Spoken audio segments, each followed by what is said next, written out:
Hi! Well, continuing our series on polymer clay, I'm going to show you a little bit about how to make a three-dimensional figurine. And in order to do that, you have to plan it out first. And I'm going to talk a little bit about using armatures and uh, baking something that is kind of thick and some tricks you can use to keep your clay from cracking. So first, I'll show you two different figurines. For this one, you can see I used wire in here, obviously, to hold it up.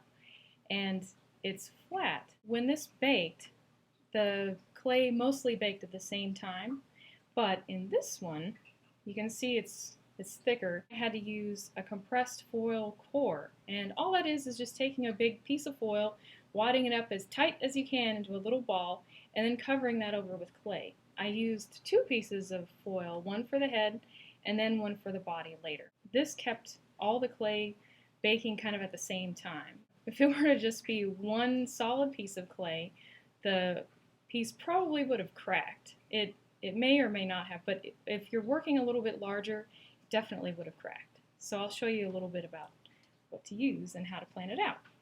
My first step in making a figurine is to have some reference material. So I've got my handy Earthbound guide. Ego Orb is kind of a simple enemy to make, but you wouldn't want to make him totally out of a solid piece of clay or he might crack. So I've got this goofy little drawing here to show you what I would probably do.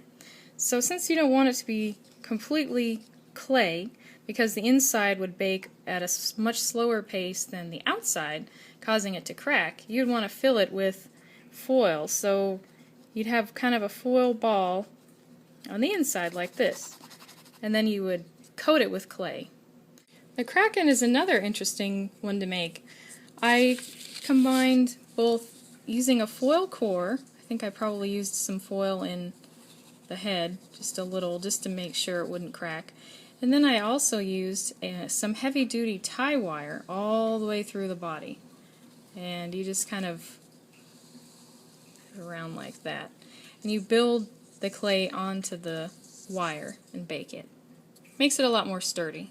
Here are what my materials look like. This is some heavy-duty tie wire that I got at a hardware store. Whenever you cut it, it's razor sharp, so it's a good idea anytime you make a cut to put a little bit of masking tape over the end. I've got some wire cutters here and some foil, and all you do is just squish it up as tight as you can into a little ball. And I use Super Sculpey for this, but you could use Primo or Sculpey or any other kind of polymer clay. And I rolled it out using a pasta machine, but you could use a hand roller or you could even just squish it out.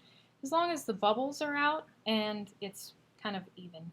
And then I just put a little bit of this translucent liquid Sculpey on here.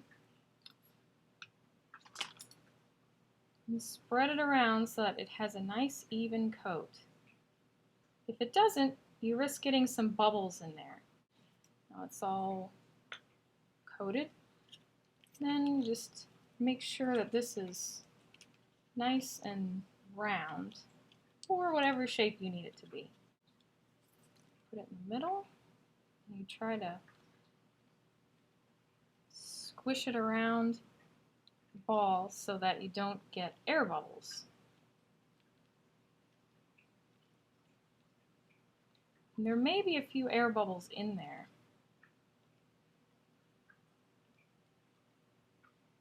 But I'll show you what to do about that.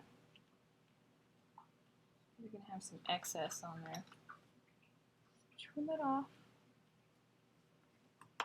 And continue squishing it.